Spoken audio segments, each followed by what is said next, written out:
You're listening to This Election, where we are committed to the inner work that is needed to do politics differently. This is episode number 6. I'm your host, Katie Cochran, and I'm so glad you're here. This podcast series offers a new way of looking at politics, one that focuses on how we engage with others rather than on our partisan identities or policy preferences.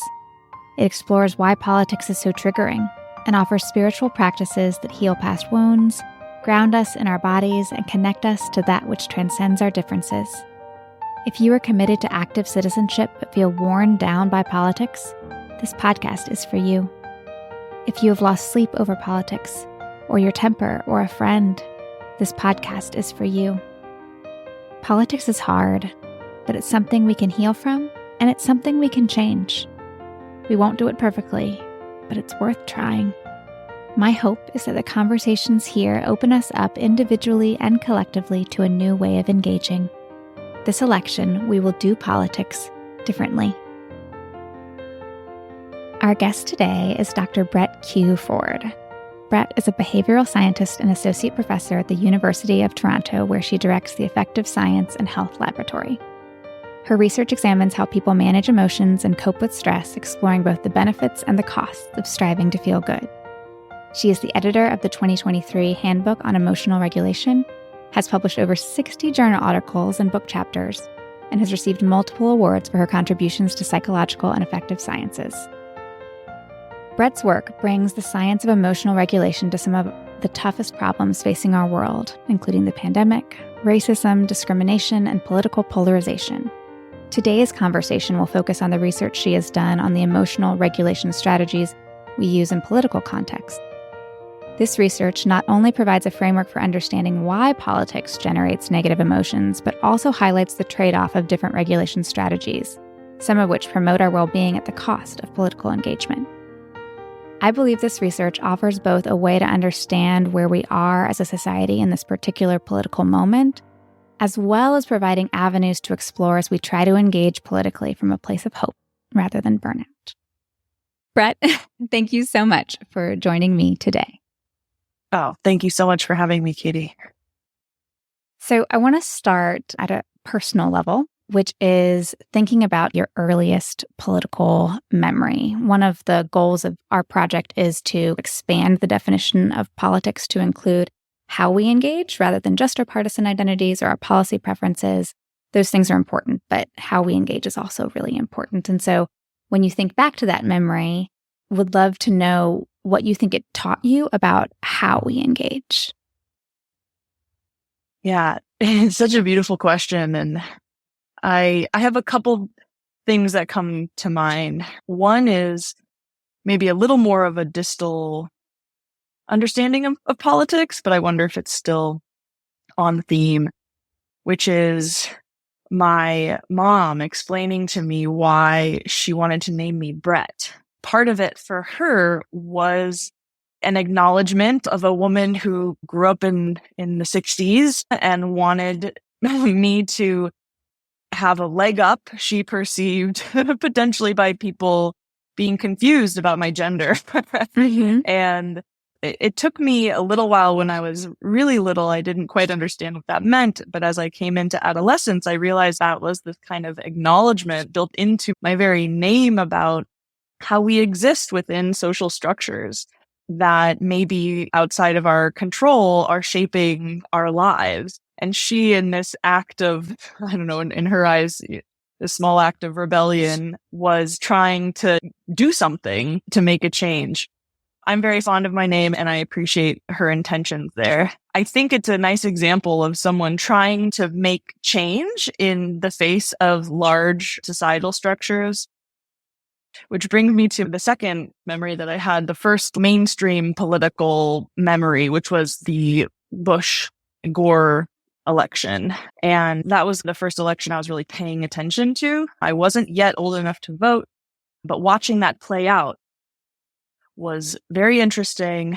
And, you know, for those who remember, there was some controversy around the vote and there was a recount. And to me, it kind of laid bare some of the complexities around our political system.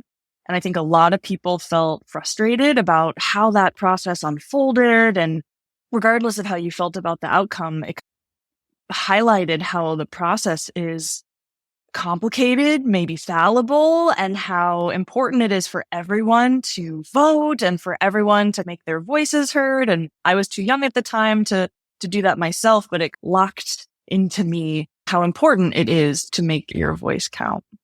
I totally remember that. And it kind of speaks to the elections that we've had since, where there's a difference between the electoral college outcome and the popular outcome. And my kids are like, I don't understand. I'm like, it's really hard. It's not an easy, straightforward system. And learning about that, especially when you're young, I think it is a little bit hard because we have this sense of what democracy is and what the system is. And it's way more complicated than we think. Yes. It's a system that is made up of people. I think people, we're imperfect beings. Yeah. All right. So now I want to dig into the research. Let's start at the beginning. Why do politics generate negative emotions? The way that I have begun to look at politics is that it's essentially a form of chronic stress. And one of the kind of hallmarks of chronic stress is that you experience negative emotion. Chronic stressors are things that involve seemingly unending situations that are pervasive, hard to change, damaging in some way. And when you are faced with this sort of day-to-day load on your mind, on your body, negative emotions are a really natural response to that. And the specifics can vary depending on the specific political event or kind of context that you're thinking about. And so maybe something comes up on the news and you feel outraged, or something else comes up and you just feel sad, or you think ahead to the election, you feel anxious. It's a multifaceted stressor, and it's going to have different features. But overall, when we're faced with large systems that are hard to change, that really influence our lives and are perceived to be not necessarily going the way we would want them to go, a variety of negative emotions are a really natural response to that. One of the things in, I think it was your Politics is Personal article that was revelatory to me was this idea that politics is also connected to our sense of identity, our sense of belonging. Mm-hmm. And so then this chronic stressor that you're talking about, the news stories, the election outcomes, all of that is tied in some way to a deeper sense of self. And so it makes those emotions more charged, maybe? I mean, there are so many ways that it reaches into our lives, and through identity is certainly one of them. When you hear about something that someone who you perceive to be on the opposing side and you don't like what they do, and you are aligned with your side and you view them as on the other side, what we know about how people think about themselves in groups is that we take things personally based on our group membership. And if you're slinging mud at a member of my group, I might have a response to that, almost as if you're slinging mud at me. And that's just part of what it means to be humans who exist in groups. Of course, politics also can have direct effects on our well-being. When we hear about some policy about healthcare and we think that is going to affect me, when we think about a policy on taxation, that is going to affect me. So there are just so many ways in which politics affects us. Can you tell me a little bit about what the research shows on how widespread the emotional impact of politics is? There are kind of different sources of information on that. So from our own work, when we asked people each day for 2 to 3 weeks what political event they were thinking about that day. So we're not even asking them about a negative event or a stressful event. It's just, what political situation were you thinking about today? We see that there are very, very large proportions of people experiencing negative emotion, even intense negative emotion. On at least half the days, people are feeling relatively strong negative emotion. And on almost all the days, people are feeling at least some degree of negative emotion. That was comparable for Democrats and Republicans during a period of time that didn't involve an election. This was just the middle of a presidential term. And so those types of data tell us that these emotions are really common in day-to-day life. We also know from polling data, these large-scale polls go out, this has been happening for a while, that it's been a long time that people in the US have been feeling distressed about politics. There's polling coming out recently. A lot of people are quite anxious about the upcoming election. And we know that this is the case for people across different ideologies, parties. And so it seems to be a very common set of experiences. Mm-hmm. So you said it holds across party lines and ideological lines. And I think your research, although it could potentially have been some other stuff I was reading, has been conducted during the Trump administration and the Biden administration and different parties in control of Congress. And so it's constant regardless of who's in power in terms of these dynamics. Is that right? It is. It does depend a bit on when you ask people. So one really common pattern that you'll see after an election, you'll see really big differences depending on who won or lost the election. But what happened in between elections is that, many people are not very happy with the state of politics and have varying degrees of worry or outrage or sadness and despair, even depending on what you measure in your studies. Yeah.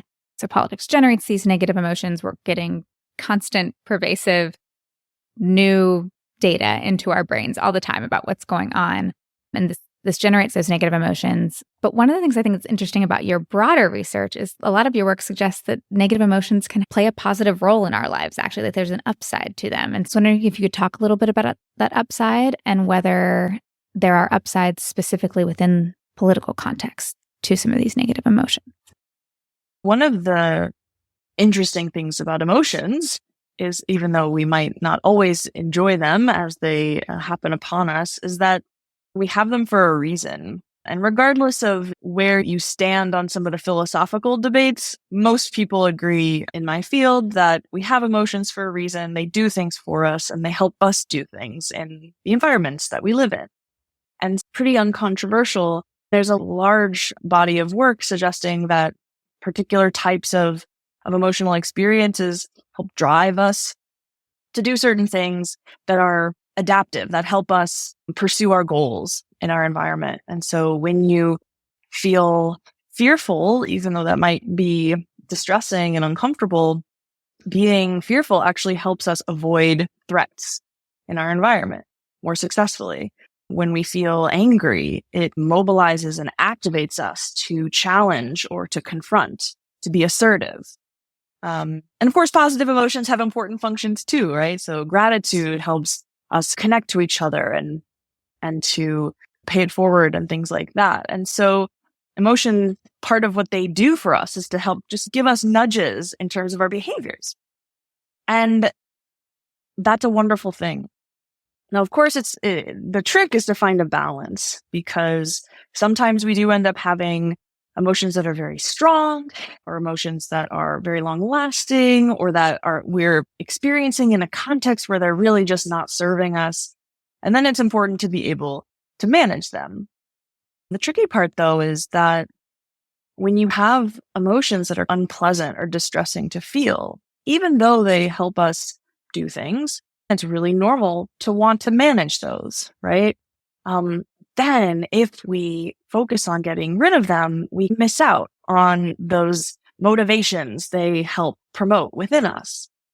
And so in the realm of politics, there's a long history of work showing that people's emotional drives in the realm of politics propels people to take action, to engage in forms of collective action that are known to help shape democracy, things like donating money, volunteering time, contacting representatives, taking to the streets if need be. Emotions help people stay connected in that way and drive them to take action. And so what we find in our work is that when people feel greater degrees of negative emotion in daily life about politics, they're more motivated to take action, and they do take more action. And that when people are good at managing those emotions, people are actually less likely to take action.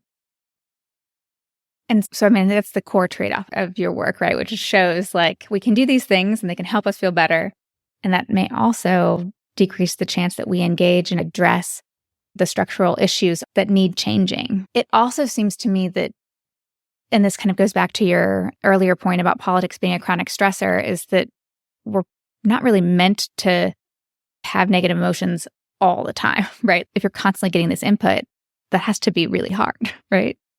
Yes. And that's what's so hard and damaging and insidious about chronic stress. And anyone who's faced chronic stress, and many people have, you know that it's just this kind of never-ending onslaught, right? Sometimes there's just low-level stress, and then there's peaks as something related to the stressor rears its head, and you have to grapple with it. And it puts you in that realm of, it doesn't feel reasonable to just let these emotions be and to always be motivating us to take action, because it just sometimes feels like too much if it's happening every day almost. And the data seems to suggest that for many people, it is. And it's a lot to ask of someone to hold on to that so that they can stay motivated. People are trying to make it through the day. They're trying to protect their mental health. And that's another reason why I think the chronic stress lens is a really useful one, because we know from a lot of work on chronic stress about how people cope with it and effective forms of coping that help people manage that distress and protect their mental health. People are relatively resilient. The tricky part in the realm of politics, though, is that sometimes those very forms of coping that are so good at helping us protect our mental health mean that we miss out on the upsides of those negative emotions. And so a balance needs to be found. Can we go into details here? So, can you talk us through some of the different emotional regulation strategies and how employing them affects both well-being and political engagement? Absolutely. There are many different tools in our toolkits that we use to shape what we feel and what we express. And I find it useful to think about how emotions are created within us, and then that helps us understand the different entry points of emotion regulation. First of all, in order for us to have an emotion, first, there's something that happens in the world. And of course, the world could be in our own mind. So something happens and we have to pay attention to it. It somehow has to get into our minds. And then we make meaning of it. We get an understanding of it. What does this mean for me? Is this relevant for me? If yes, is it good for me? Is it bad for me? Is there something I can do about it? We make meaning of it. And then we have a response based on that meaning that we make.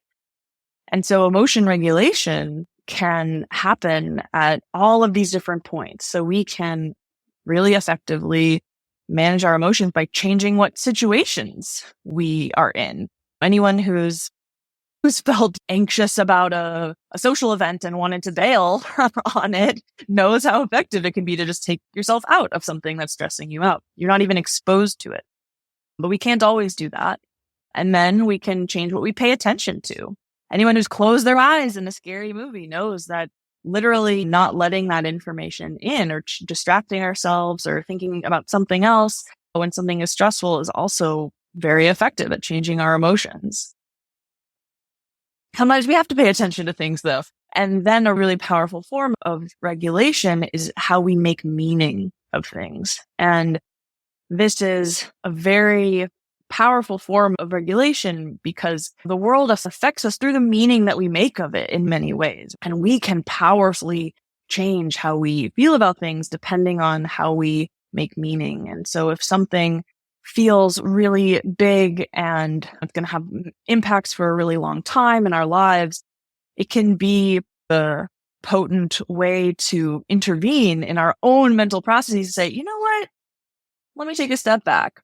Maybe if I put myself out a couple years in the future and I look back on this, maybe it's not actually so bad. Any kind of those more distant perspectives or thinking, maybe this isn't as bad as I think. Maybe there's something about this that's actually okay and that I can make it through. Or maybe there's something I can do about this and I'm gonna do something about this. And these different ways of thinking about the situation can completely change our downstream emotional response. And of course, sometimes we end up with a response anyways, and there's not a lot we can do about that. And sometimes just one of the last ditch efforts is to just hide how you're feeling from other people. And sometimes you don't have a lot of resources to spend trying to change your internal experience. Sometimes you're like, you know what? This isn't like a safe place for me to have a big response right now. I'm just going to shut down my expression, and I'll deal with it later. So all of these different strategies have their place in our toolkits. There's no good strategies and bad strategies. It's just a matter of when you pick up a given tool and does it suit the context. And maybe there are some tools that suit more context on average than others. And so there's a lot of research on this meaning-making idea I was talking about. We refer to it as reappraisal, where you're rethinking a situation. Reappraisal is the foundation of cognitive behavioral therapy. It's something that is trained in many therapeutic approaches. Again, because if you have people who tend to see things in the worst way, then addressing those appraisals and the way people think about the world can be really helpful. So when we studied how people cope with political stress, we wanted to look at a variety of forms of regulation, and we measured these kind of gold standard approaches like reappraisal. We also measured people hiding their emotions from others, like expressive suppression. We measured distraction, which is trying not to pay attention. And what we find is that when people use reappraisal in particular, it's just a very effective strategy for helping reduce negative emotion. There's a lot of experimental work that shows that pretty clearly. And in our day-to-day studies of political stress, we see that people use reappraisal a lot and that it very consistently predicts lower levels of negative emotion. People who tend to use reappraisal tend to experience lower negative emotional responses to politics. On days when people are especially good at reappraisal, they're especially less likely to feel negative emotion about politics. So this is operating at a few different levels. Distraction is also helpful. If you tune out and you're not letting the information in, you feel better. Distraction tends to have less consistent links with well-being, though, which makes sense. Most psychologists don't recommend drawing on distraction too frequently because as you're going through your day-to-day life, we can't often just tune out of all of the different stressors that we experience. We often do need to engage and work with what we have. And I think that's why so much attention is paid to reappraisal, where it's like you're facing the situation, but you're changing the meaning of it. But what we find is and we show this in our analyses, because reappraisal helps people experience lower levels of negative emotion, and because negative emotion is a very consistent predictor of political engagement and motivation, what we see is that the better people are at regulating their emotions, the less politically engaged they are. And so on one hand, people use reappraisal more, and on days when people use reappraisal, they have higher levels of well-being, psychological well-being, and even physical well-being. But on those same days, they're also less likely to be motivated to want to donate, volunteer, contact representatives, demonstrate. So the efforts to change our emotions are psychologically palliative. They help us. But then the question is, at what cost for kind of collective action and for collective wellness? Mm-hmm. And you found that with all three, right? With reappraisal, distraction, and suppression, that it decreases motivation on the political front? It's more consistent for the forms of regulation that are really effective at reducing negative emotion. So it's really the consistent pattern for reappraisal and for distraction. Suppression is an interesting one because suppression, when you think about it, the goal is to hide how you're feeling. And so it not necessarily to change how you're feeling on the inside. And the broader science on suppression suggests it's definitely not something you want to be doing chronically, because chronically holding your emotions inside is linked with worsened physiological sensations of emotion. Because emotions are bodily experiences too. They live in our bodies. They live in our kind of physiological selves.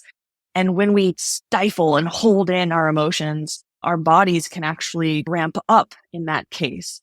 And so in our work, we find that suppression It tends to have mixed associations with emotions, tends not to be very consistently linked with well-being or with action. A broader literature suggests that using suppression very frequently in daily life tends to be a relatively disconnecting strategy. People tend to feel less authentic and in the long term tend to experience worse well-being. So there's definitely a focus in our work and in others on these more cognitive approaches, which do help reduce negative emotion. In other work, do predict lower physiological levels of activation and strain, and do also tend to predict greater well-being in the long term. Yeah. So in 2 of your studies, you added a 4th strategy, which was acceptance. And so you evaluated whether acceptance could bridge this gap between the trade-offs. So can you talk a little bit about why you added that in and then what you found? So for a while, when I just started doing this work, which was right after 2016, so there were a couple of years where we're still figuring out what the patterns were, what the data were telling us.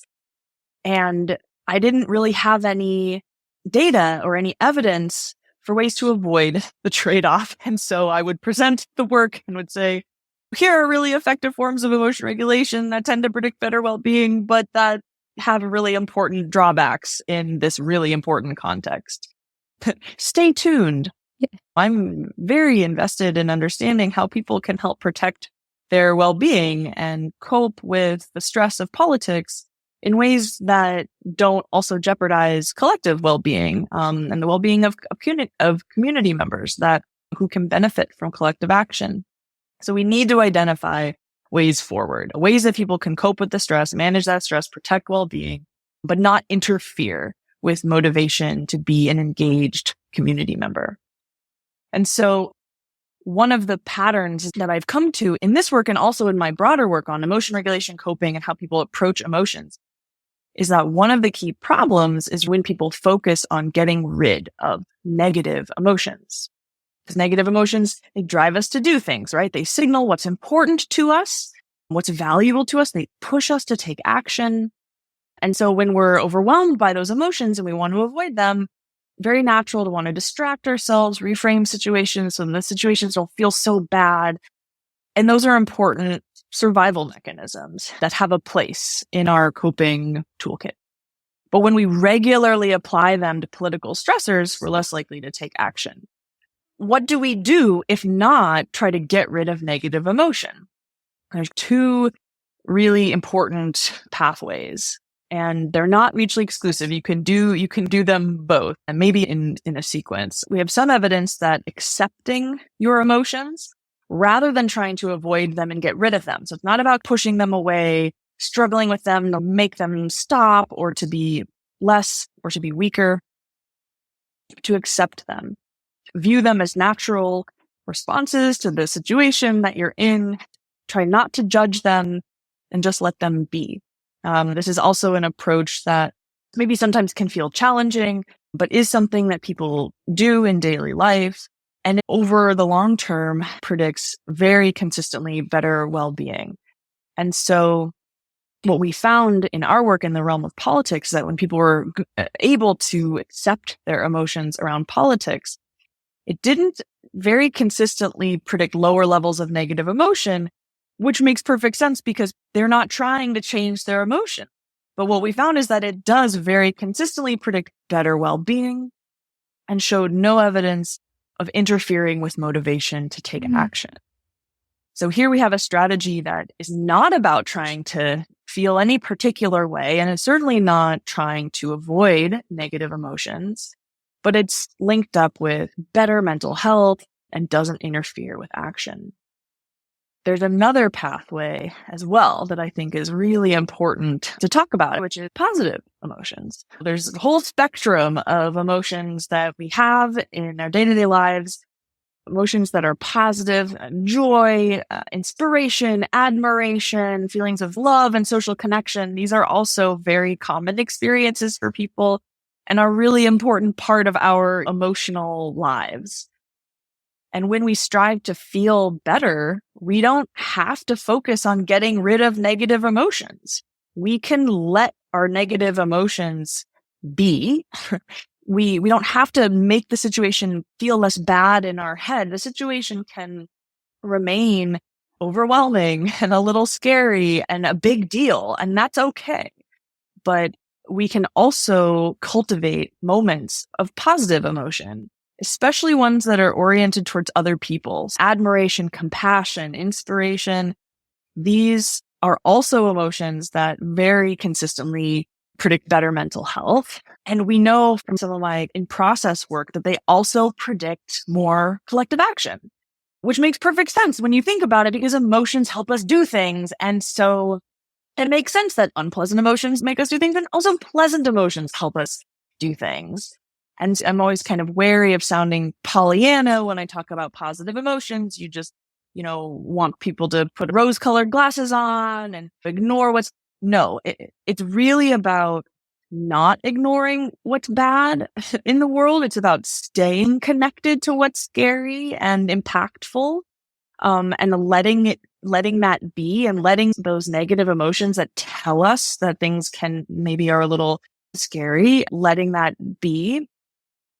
But that any situation has, multiple elements, and we can have different types of responses to it. And so even an overwhelming situation can also provide opportunities, moments for these forms of social connection that help bind us, help motivate us, and also happen to feel good and promote powerful processes that we know very consistently predict greater well-being. And then in our work, we show it also helps predict motivation to take action. And so that's a pretty powerful set of tools as well. That's so exciting. I've mostly read your published research, which ended with the trade-off, right? And you're like, yes. Then what do we do? Yes. But it's so exciting to have evidence that there are ways forward that allow us to engage while taking care of our well-being. This idea of accepting the negative emotions and being able to just be in that while also looking for those moments of connection and hope and leaning into that, doing those both at the same time. Because it seems like if you didn't do both at the same time, you almost get back to suppression in some ways. It's a great point. But if you can hold both of them, then that is a way forward. And it seems like a hard thing to do, but something maybe also that we can learn.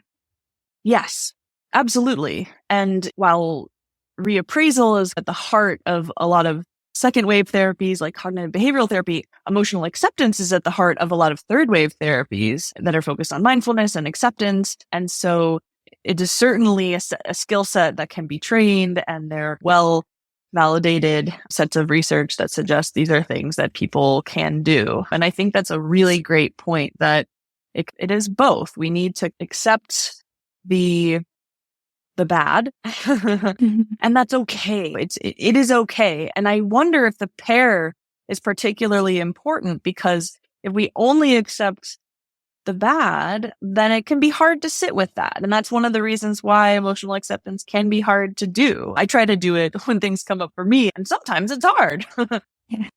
But to do that while also creating opportunities for these little doses of positivity, I think it's important to note how the social rooting of the emotions is really important. It's not necessarily these moments of hedonic pleasure to offset the negativity, but moments of connection, of compassion, of inspiration or admiration. These kind of socially oriented positive experiences are the ones that we see that are most likely to predict better well-being and also engagement in collective action.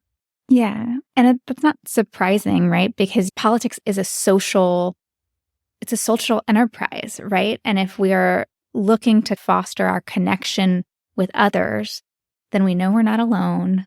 And if we can find hope in what other people are doing, then that it just makes sense that connection is a key part of the way forward. Absolutely. So I want to talk a little bit about your work on fragility, because I think that it has something that is of wider implications. You talk about the desire to see oneself as good, which seems like that's an innate desire probably for most people. And it seems like something that's constantly challenged by our politics, right? So because the parties tend to demonize each other, there's this constant like, you're bad, well, you're worse. And so you're getting this information that's saying you're bad from the parties. There's also, I think, another way in which this can come up, which is that when you're trying to learn about how to do better, you realize that policies that you've maybe supported in the past have done harm. And so that's also information that kind of challenges your goodness. And so what does your research on fragility tell us about how we cope when we feel like our goodness has been challenged? It is a potent threat. And there's so many different elements, ways that you can be specific about wanting to feel good. It can be about wanting to be a moral person or wanting to be part of a group that's valuable or is seen positively. But I find it useful to just go up a level of abstraction and just, it's like, we want to be good. People want to be good. And that's really normal. And when something happens that challenges that, it can activate a lot of defenses within us. It can be really hard to sit with that.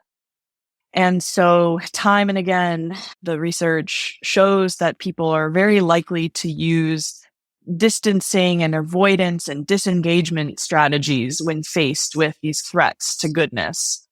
And those strategies are really effective, right? If you say, I don't want to be a part of this anymore, I'm going to exit the conversation, or I'm going to tune out, or I'm going to use these forms of reappraisal to help make this okay. Like, they just didn't understand, like, I didn't mean it, or they're blowing it out of proportion. There's many different, even very good-natured and like well-intentioned forms of reappraisal. If only they understood what I meant. But whenever we try to disengage from an understanding of a situation, especially if that understanding is someone else's understanding, we are potentially creating a disconnect between us and them. We're potentially invalidating these other people. These other people are come to us and say, this hurts. And then we're like, maybe it doesn't. And they're like, no, it hurts. And you hurt us. And you're like, I would feel much more comfortable if I didn't hurt you. And yet the truth of it is in people's experiences.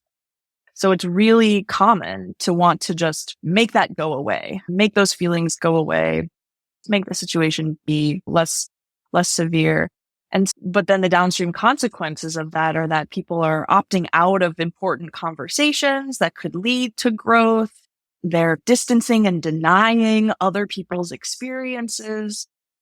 And people are less motivated to want to make change. Because of course you're going to be less motivated to want to make change if you just spent a lot of mental resources making it be not as big of a deal as it originally seemed.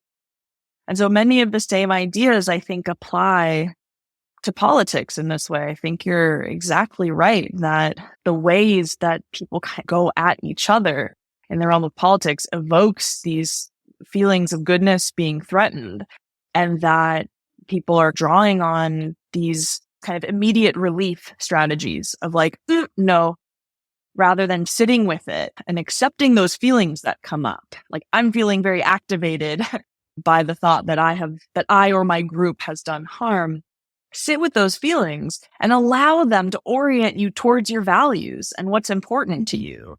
And then maybe orient yourself towards growth. If you view something as an opportunity to become better, to learn something, yes, to be humbled, and then to grow and to be wiser and to be able to approach things in the future better. That's this kind of optimistic, hopeful, growth-oriented mindset that can be much more connecting and can keep you involved. You can just let the situation be, right? Like, we all make mistakes. Mm-hmm. The question is, what do we do next? And if we spend so much energy trying to have the mistake go away, we miss out on opportunities to make things better for the future.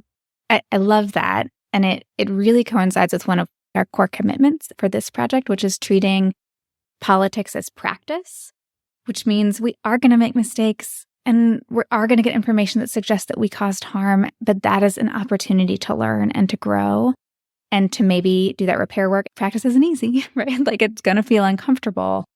But I think pointing back even to our earlier part of our conversation about acceptance and being able to sit with the hard parts of that process.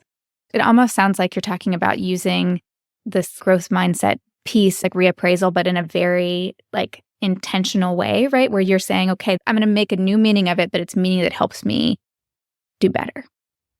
Yes. And that's a great point. I'm glad you looped us back to that, because reappraisal can be used in many different ways. And just like it can be used to reduce negativity and to focus on ways in which maybe it's not as bad as it seems, or maybe there's nothing we can really do about it anyway, it can also be used in ways to create opportunities for those socially orienting positive emotions as well. So thinking about what I can do, what can be done in this situation, changes it from something that feels uncontrollable to refocusing us on the elements where there is something that can be done, which is going to feed efficacy and a sense of that I can make change. Viewing the situation as something that's an opportunity for growth or for finding a better pathway forward. Those are also forms of reappraisal that are much more likely to lead to these types of positive emotions.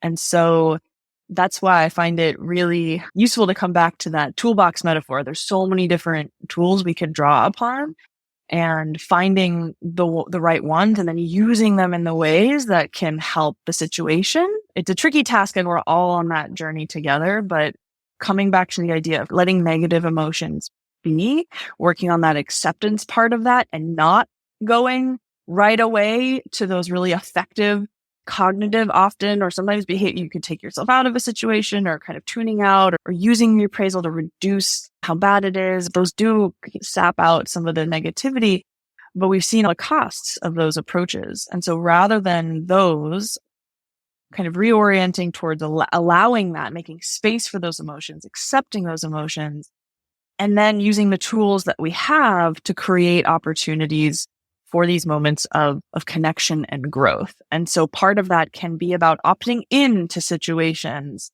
where these growth opportunities live, paying attention, tuning in, focusing on where you feel efficacious. If you use reappraisal, use it in ways that focus on, it's not about changing the situation. It's about choosing the parts of it that can be controlled and focusing there, or are about opportunities for growth. So things can be very stressful, very big, very uncontrollable, and yet there can also be opportunities. So it's yes and, right? Rather than making the badness feel less bad. There's a lot of really promising avenues here that also allow for mental health and well-being and feeling good and feeling less lonely. And so I feel like it's really promising. What it relies on is not subscribing to keep calm and carry on. This isn't about calmness. This isn't about getting rid of negativity, and it's not about stoicism. It's about maybe leaning into our emotions, allowing the negative ones and cultivating these social ones, these social positive ones that let us build our resources inside of us and in our communities. That is such a hopeful finding and a hopeful way of approaching this election and beyond. So for our last question, it's the one I always end with. It goes back to another goal of the project, which is to enable people to engage politically with hope, which I feel like this whole conversation does, which is amazing. But I'm wondering about how that's working in your life. Can you tell us a little bit about how you're engaging this season and where you are finding hope?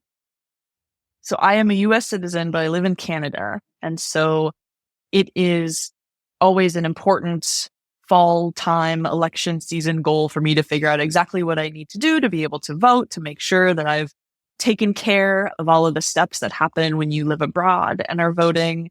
That's a big part of what I'm doing as a citizen. As a behavioral scientist, of course, I'm also collecting data at this time. I think all the ideas we've talked about today are very well established in different literatures, but applying them to politics, there's always room for a greater understanding. And this seems to be a relatively historic election in a couple of different ways. But at the end of the day, these are just big kind of nation and world shaping events, and people are people. And we just want to have a better understanding of how people are understanding what's going on, how people are managing their stress, what the outcomes are.